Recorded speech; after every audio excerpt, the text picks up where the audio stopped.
So let's get started. Right, we're going to take a major 2-5-1 progression in the key of C. So we're going to imagine a D minor 7 chord, a G7 chord, and then 2 bars of C major. So here's our D minor chord, G7, C major 7 twice.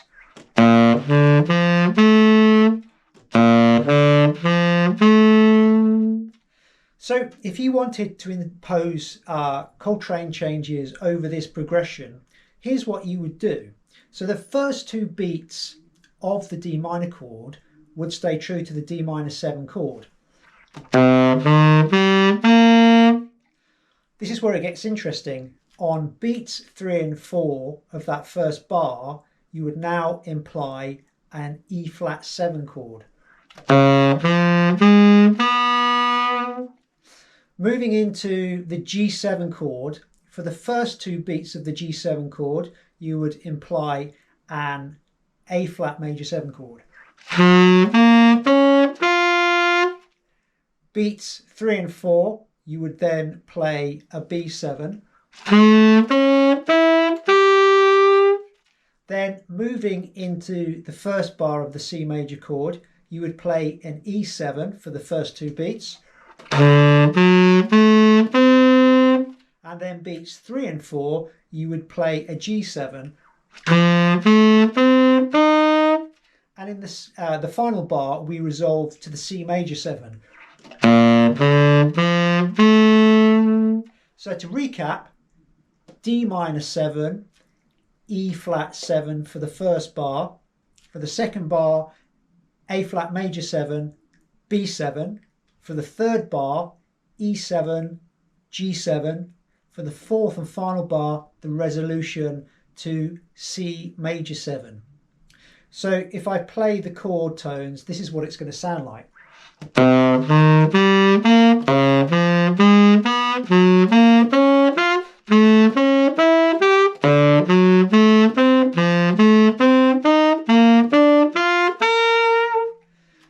And here's kind of a lick that uses those changes.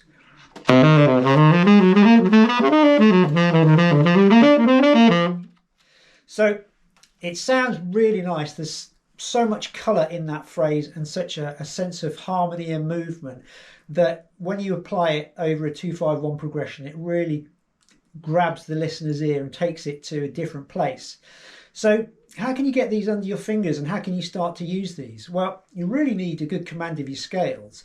But to start off, you can simply do what I did and just go through the chord tones and apply the 1, 3, 5, 7 to each chord tone. So I'm just going to go through, and rather than play them straight, I'm going to play them with rhythm. So these are the Trane changes using the chord tones, using a little bit of rhythm.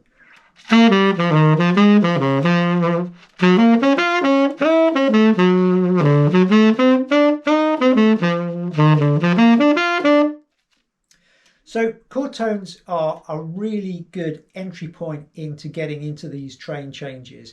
And again, usually these things come out at quite a speed. So it's a really good way to get started, because the other thing you need to do is kind of get your ear accustomed to how these changes actually sound.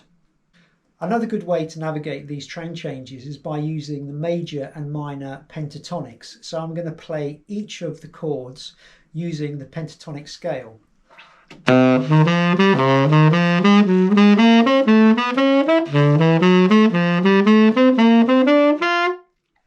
So for the D minor, I use D minor pentatonic.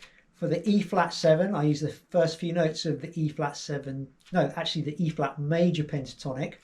I use the A flat major pentatonic, then the B major pentatonic, and then the E major pentatonic, G major pentatonic, and C major pentatonic. And I can do that because I'm only using the first few notes of the pentatonic scale. It doesn't incorporate that 7th, so I don't need to worry about it. But like I say, if you're just getting into these Trane changes, the pentatonics can really help you not only get around them, but also composed lines and get your ear trained up for how these changes are supposed to sound. And also pentatonics are another great way to get into these changes like giant steps.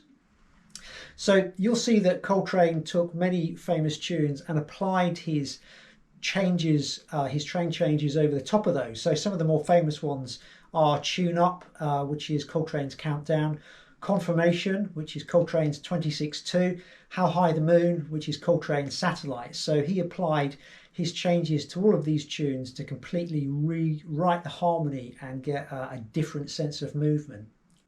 So this progression doesn't just have to be used over a 2-5-1 progression. If you have modal tunes like Impressions or So What, it will work equally as well in giving that sense of movement, even more so because you are implying changes over a stationary chord.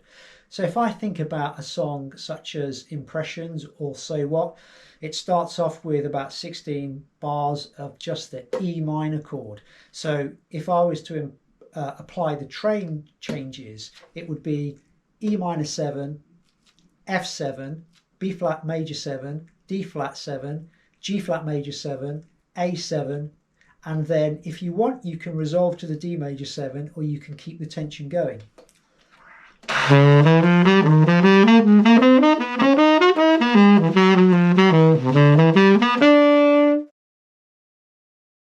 I hope that helps, guys. If you like this sort of content, please hit the like and subscribe button. It really helps me build the channel. I'm going to be doing a series of videos on how to approach giant steps using the same techniques. So if that's your sort of thing, please check back in with the channel. See you again. Ever wondered how the world's greatest saxophonists get that rich, captivating tone? The Tone Bible reveals their secrets, the exercises, techniques, and mindset behind the sound. You'll learn how to play effortlessly across the full range, master expressive tools like ghost notes and growling, and shape your own unique voice. Plus, discover how mouthpieces, reeds, and setup choices transform your tone. The Tone Bible, your guide to sounding professional, powerful, and unmistakably you.